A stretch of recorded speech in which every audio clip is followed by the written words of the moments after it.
The key toxicities when considering venetoclax therapy are primarily focused on TLS or tumor lysis syndrome management. That is, when you target BCL2 and take away that anti-apoptosis, there can be a lot of cell turnover and death, particularly if patients have bulkier disease. Bulkier disease is defined not only in the size of the lymph nodes, but also in the presence of high white blood count for CLL patients. Therefore, when you consider this as the most important toxicity to consider when you're treating patients with venetoclax, it helps to understand why the dosing strategies through the clinical trials have been established. All patients who initiate venetoclax are recommended to start in the dose ramp-up phase over the period of 5 weeks to achieve the targeted daily dose, which for CLL is 400 milligrams. Therefore, all patients will start at 20 milligrams and each week progress through the recommended ramp-up phase. Whether patients are starting their venetoclax in the outpatient or clinic setting versus whether they start in a monitoring inpatient hospital setting really depends on their burden of disease. For patients with moderate or high burden of disease, these are the patients with increasing size of their lymph nodes or a white blood count that is approaching over 25. It's recommended that these patients be admitted for tumor lysis monitoring.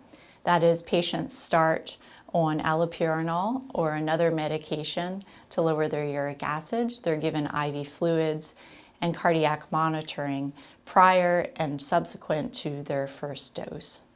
Patients who do well during their initial phases can then move to the outpatient setting where labs are checked prior to the dose ramp-up, 6 to 8 hours after the dose ramp-up, and the following morning. Again, you're checking the tumor lysis labs to assure that patients are not having any change in their electrolytes, their renal function, or any other markers of tumor lysis that would require active and prompt intervention. The dosing guidelines and labeling for venetoclax outline what is considered low, intermediate, or moderate, or a high tumor burden.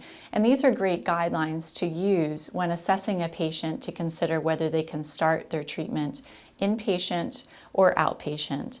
They're also very helpful in understanding, even if the first dose escalations are required inpatient, for patients that do well, who can then move their third, fourth, or fifth week escalation to the outpatient setting. The portion of this that I would point out is just that these are rough guidelines to consider, and any patient that has additional factors such as lower renal function or coming directly from another targeted inhibitor where the risk of switching directly from one therapy to the next is high, you may consider this patient for an inpatient evaluation and monitoring while they're treated, even if currently they fall at a lower tumor burden. The second factor to consider in terms of toxicity management for venetoclax is even for patients without tumor lysis, some patients can develop cytopenias, and this does appear in multiple studies to be a true treatment effect. The most common of this is neutropenia, and while patients can be managed through this period, it's important to recognize that this may develop and manage patients accordingly.